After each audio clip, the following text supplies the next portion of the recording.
de 150 ans. L'homme a pollué son relâche son environnement. Beaucoup de dégâts ont été causés, mais de nombreuses possibilités s'ouvrent à l'être humain pour réparer, ou du moins éviter qu'empirent les conséquences de son négligence. Depuis quelques années, ce dernier a commencé à prendre conscience de ses actes nuisibles à la faune et la flore.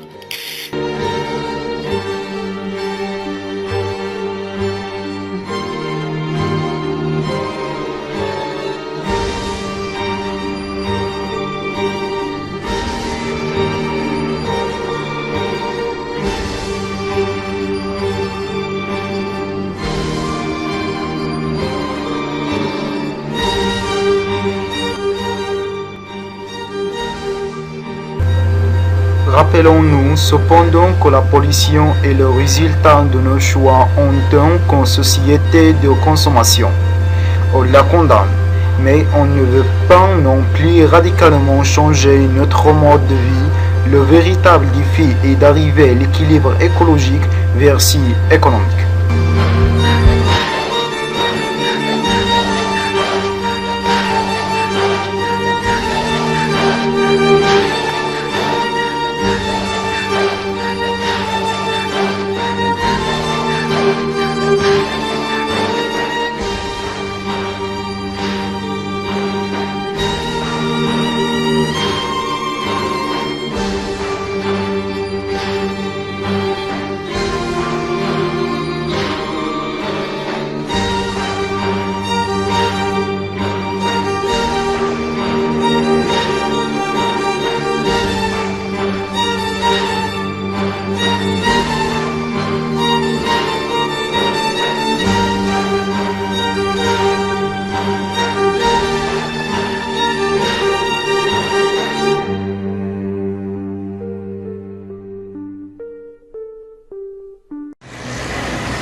La Malaisie décrète l'état d'urgence alors que la densité du nuage de fumée en provenance d'Indonésie asphyxie le sud du pays. Dans l'état de Johor, la pollution n'avait pas été aussi grave depuis 16 ans. Rares sont les habitants à se risquer dans les rues des grandes villes. À Muar notamment, les particules présentes dans l'air constituent un danger pour les personnes âgées et les malades.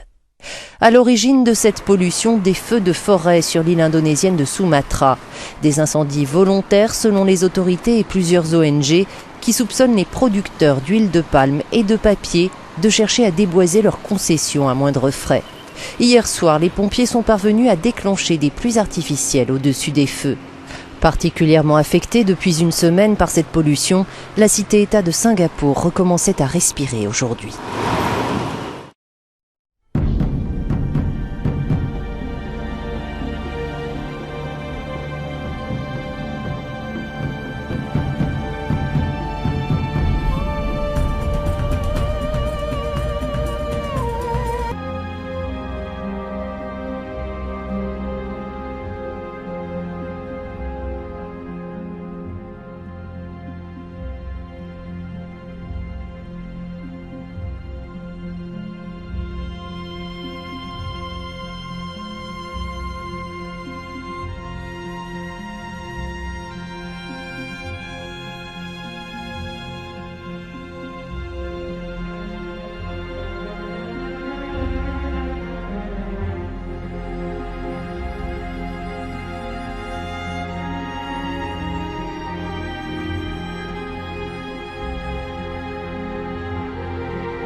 Les associations de protection ont permis de mettre en œuvre des lois pour combattre la pollution.